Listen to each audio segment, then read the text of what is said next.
These are unbelievable people. They protect us. We have to protect them. We have to give them hope because so many are leaving the forces. I can't speak for this group because I'd love to work for them. I would be joining them in 2 minutes. It looks like a nice job. They look, because they've handled themselves and crime and everything else in a stern way, and it's probably a lot easier to do. Maybe we should switch them, move them around to different territories of your state or of our nation, and let some other guys take. Would you like that, fellas? I have a feeling you don't want that. I don't want to embarrass it. I don't want to say any particular names of locations, but I can think of a big one in this state. I'd love to have them working there during the election. I can tell you, but they have it all very much under control, and that's the way it should be. So we're going to make a record investment in hiring, retention, and training of police officers. We're losing tremendous numbers of police officers. These are men and women that want to be police officers, and they're just leaving. We're going to get you reinforcements, and we're not going to be doing the negative, like let's pay them much less, or let's defund entirely. Let's pay them. There's a movement on now, we won't defund, but we'll pay them much less money. No, it's, I've never realized how dangerous a job it was. We're here today to talk about how we are going to stop the Kamala crime wave that is going on at levels that nobody's ever seen before. And she is, as you know, the most radical left person ever even thought of for a high office, certainly for the office of president. People don't know the real Kamala, but I do, and people that do what I do, they also know. But she is so far left that nobody can even imagine, and her real thoughts are there. You know, she's changed. They call her a flip-flopper at the highest level that they've ever seen in politics, because she's come out with policy and for years defund the police. You don't mind defunding, do you, fellas? Would you vote for a defunder? Would you vote? By the way, your people that you protect don't want defunders either. But she's been there until just recently, but she's always been for defunding the police. And the person that she's running with, Tim Walz, is equally far left. This is the most far left group. Nobody's ever seen anything like it. And the press is giving them a free pass, and you're not going to have, if it was up to them, you wouldn't even have the men behind me, people behind me, representatives behind me. You wouldn't have them. They wouldn't have a job. They think it's going to just police itself. Everything's going to take care of itself. Her father is, as you know, a Marxist professor, and he obviously did a good job. But this is where she's coming from. And, you know, you see her now with a smile, and she's gotten rid of the laugh over the last couple of days. I don't know. I haven't seen her laugh. They've told her, don't laugh, please. But I'll bet inside she was laughing last night when she saw the way Joe Biden left, because that was a coup. That was a coup. And I'm no fan of his at all. And it started with the debate, and from that point on, it just got worse and worse. But that was a coup. It was a vicious, violent overthrow of a president of the United States. Since Comrade Kamala Harris took office, her administration's crime statistics show she's presided over a 43% increase in violent crime. These are all government numbers. 43% increase in violent crime. I'll bet the people behind me don't have anything like that. It just gets better. It doesn't get worse. Including a 58% increase in rape, 89% increase in aggravated assault, and a 56% increase in robbery. The crime in America, the fact is out of control. I will stop the invasion. We had the border sealed. I had Mexico. I had thousands of soldiers from Mexico, free of charge. I said to the president, you must give us soldiers because they're coming through. The caravans are coming through your country. No, I cannot do that. I said, yes, you'll do that. If you don't do that, I'm going to put tariffs on your cars. And he said, I will do that, sir. And he did it. He did it very quickly. And it really, that you guys heard all about it, made a great difference. We had thousands of Mexican soldiers guarding our border. I said, look, they're coming through your country. You have to guard your southern border, which is their border on the other side. And all of a sudden they started, and we had Remain in Mexico. It's called a Remain in Mexico policy, which we never had. And they stayed in Tijuana, different places, hundreds of thousands of people. They didn't come into our country until they were checked. And then if they were good, we let them in. If they weren't, we wouldn't let them in. She sort of liked it.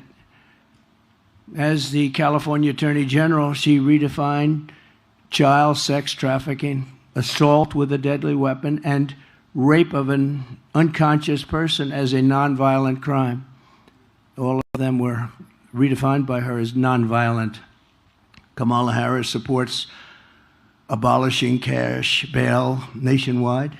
Cash bail has been a disaster. When you abolish the no cash, don't worry about cash. You murdered somebody, don't worry about it.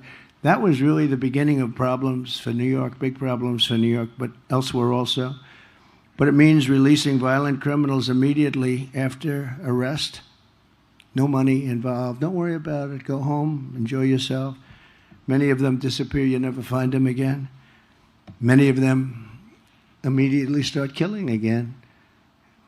It's just a crazy situation. She supports ending jail sentences for parole violators. She considers a parole violation not to be serious. When the violent mobs of looters and anarchists tried to burn down Minneapolis in 2020, Kamala Harris raised money for to bail out the arsonists and the rioters and the killers. And we worked well with Mexico, actually, but now Mexico has really taken advantage of our country. They want billions of dollars just to talk. They wouldn't say that with me. They wanted, I think, $2 billion to talk, right? We will talk. We want $2 billion before we even start. That wouldn't happen with me. I would say, oh, really? Is that right? That's the end of trade with Mexico. And they would say, sir, we will give you $2 billion. How about that? So I'll send Kamala's illegal aliens back home where they belong. We have a problem because when I came in, they wouldn't accept MS-13 gang members. I told the generals we're going to get the gang members out. ICE and Border Patrol, the job these people do, but ICE would go into the country, get the MS-13 gang members out, the meanest, the most vicious. They kill people with knives. They killed 2 young students walking to school, 2 beautiful young 16-year-old girls walking to school. They killed them up and chopped them up into pieces with knives, dead. And ICE goes in and they go into those packs of rough people, and ICE is rougher than they are. We'll bust up and dismantle the gangs, savage criminal networks, and bloodthirsty cartels, and we will stop the fentanyl, and we'll make sure that Kamala Harris has, and all of the people that she's allowed to come across the border. Don't forget, she was the border czar, whether she wants to hear it or not. She still is. You're right. Thank you. In fact, she could do it right now. You know, they like to talk. It's all nonsense. That Donald Trump stopped a bill. I was opposed to it. So was everyone else. It was the weakest bill. Under that bill, millions of people would have been allowed to come in. This was a weak bill. But you didn't need a bill. I didn't have a bill. I said, close the border. And that's how we got to those numbers, the lowest ever recorded. And we're going to get them out fast. In Shelby Township, Michigan, earlier this year, a 32-year-old, previously deported illegal alien monster, was arrested for repeatedly sexually assaulting a young girl under the age of 13. Local law enforcement described the crimes as absolutely horrific and says he had many other victims, including death is involved. Death. Young girls. In St. Joseph County, Michigan, an illegal alien was recently charged with breaking into a home and sexually assaulting 2 very little girls, very badly assaulting. In Mississippi, just days ago, an illegal alien child predator was charged with raping a 10-year-old boy, and there were other cases where they were raping 10-year-old boys and girls, and in many cases they were dead, they were killed. Last week in Coney Island, 2 Kamala migrants were arrested for the rape of a 46-year-old woman who was loved by so many people. throwing her to the ground and raping her over and over again, and then working her over with a knife to her throat. One of them had previously been arrested for raping another woman, but he was shielded from deportation by the New York City sanctuary laws, which Kamala strongly supports. She wants it very much. The woman said, he didn't want to rape me, he wanted to kill me. She thought she was dead. She survived, but she thought she was dead. She said, he didn't want to rape me, he wanted to kill me. This is what we're allowing into our country. People were killed. Many people were killed. Compare that to J6. Nobody was killed. Nobody was killed. There weren't fires set. They burned down the city. They were burning down Minneapolis. And she went out, and not only did she work a little bit with them, she worked a lot with them. She worked to get them out and to set them free. One of the criminals Kamala helped bail out of jail was Sean Michael Tillman, one of the worst, a dangerous repeat offender, had a horrible record of violence. With Kamala's help, she was set free. He was set free. He soon went on to murder a man on a train platform for no reason whatsoever in St. Paul, shooting him 6 times in the head and in the torso. No reason whatsoever. What's the reason? No reason. Just felt like it. Kamala Harris will deliver crime, chaos, destruction, and death. If she's allowed to be the president of the United States, you'll see levels of crime that you've never seen before. I will deliver law, order, safety, and peace, and I will protect those who protect us. These people protect us. These are incredible, brave patriots. A lot of people wouldn't want that job. You see fists and feet, you see everything flying, and then 2 minutes later they stand up and they grab them and they throw them into what they used to call a paddy wagon. They put them into planes, they take them out. The countries wouldn't take them back under President Obama. And I said, really, they're not going to take them back? Well, if they're not going to take them back, I'm going to stop paying them. I said, how much money do we pay these countries? El Salvador, Honduras, Guatemala, and others. I said, how much money do we pay? $750 million. I said, good, inform them we're not paying them anymore. And the following morning, I got calls from all of these countries. Sir, there must be a misunderstanding. We would love to take them back. We would love to have MS-13.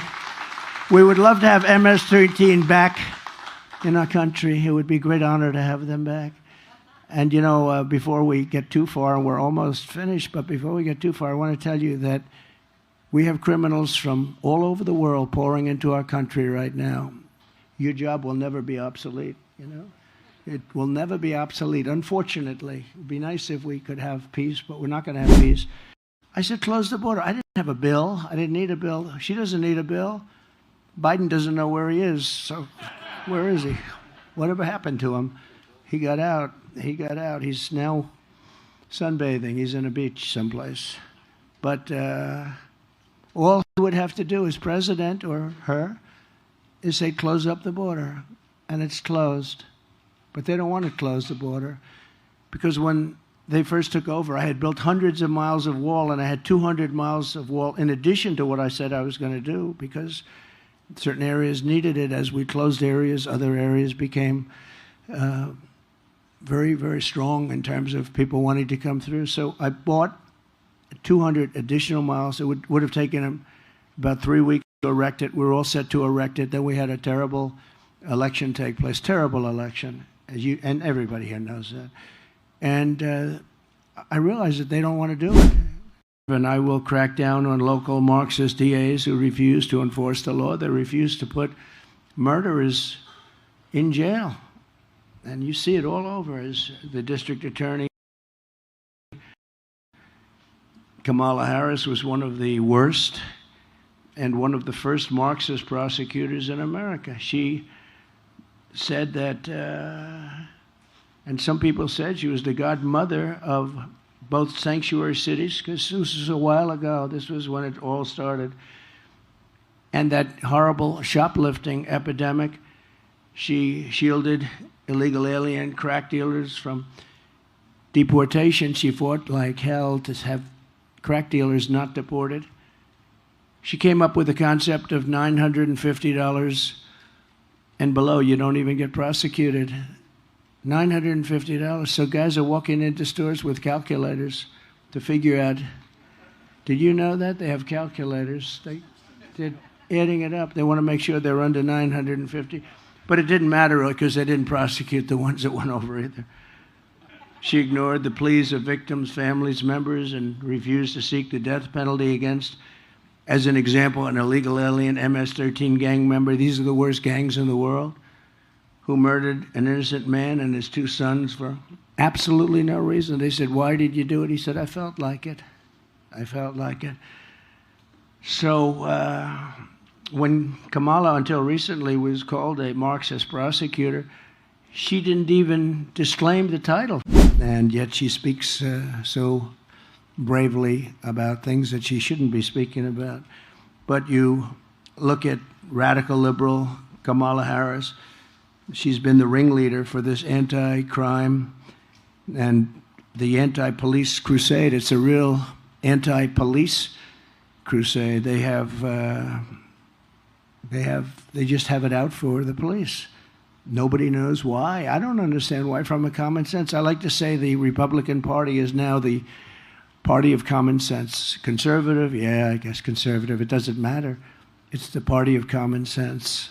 We want to have borders. We want to have strong police protection. We want a military that can protect us. We want great schools, school choice, ideally.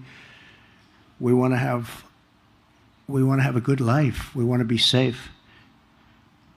But let's review Kamala's pro-crime, anti-police record. She repeatedly endorsed defunding the police, which I said, and it's at a level that, and it never goes away. You know, when you're a defunder or when you are even a politician, your first thought usually is the thought that you go with. If she ever had a chance, she would do whatever she could to defund the police, because that's where her spirit is, that's where her heart is. And we can't have a president like that. She sponsored a bill to strip police officers of legal protection, leaving you at the mercy of the lawless Marxist prosecutors who want to lock up police officers for sport.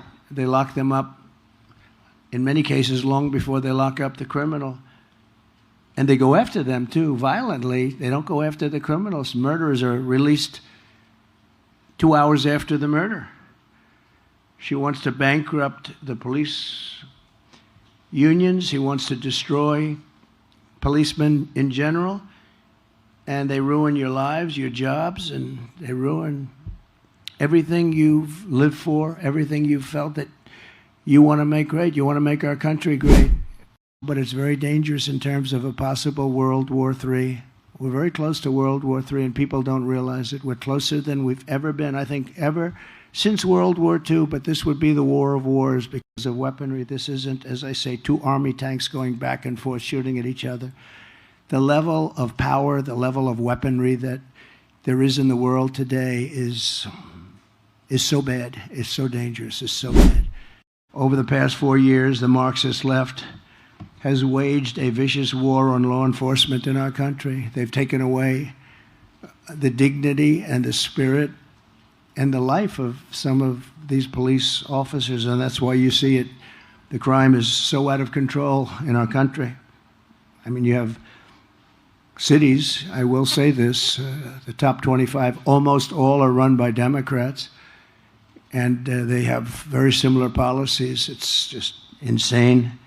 But you can't walk across the street to get a loaf of bread. You get shot, you get mugged, you get raped, you get whatever it may be. And you've seen it, and I've seen it. And it's time for a change. We have to bring back our cities. We have these cities that are great cities where people are afraid to live in them now. They're fleeing the cities of our country, what we would consider, what we did consider. You know, interestingly, like New York, when I left for Washington, New York we had a very bad mayor, de Blasio, but he wasn't there that long, and he couldn't ruin what took place. But we had a city that was so wonderful and so thriving, and just in a few short years, that changed. New York State is doing terribly. I heard the governor last night speaking so viciously and violently about me, but she doesn't speak about what they've done to destroy the state. The law enforcement has been decimated because all of our jobs from your state will be gone. And I watched this union head. He's an incompetent guy. He's approving for what he did, for what he's allowed. Every job, every auto worker here will be out of a job within 3 years if I'm not elected. Every auto worker in the state, they're all going to be made in China. They're going to an all-electric policy. Well, we have more liquid gold under our feet than any country in the world, but we don't have for what you need for an electric car. But China does, and its territories do, and we're not going to let it happen. But they're building some of the biggest plants, and I have a friend who builds plants. He said some of the biggest in the world, I think he's doing them, are being built in Mexico. And they're going to sell cars, produce them and sell them in this country with no tax. It's not going to happen. And I told him, I said, you better hope I don't win. Always dangerous to say these things. Maybe that's why I get shot at and other people don't. Right, John James? That's probably why I get shot at. Other people, they'll protect other people because they can't believe they got so lucky. But I have to do what I have to do.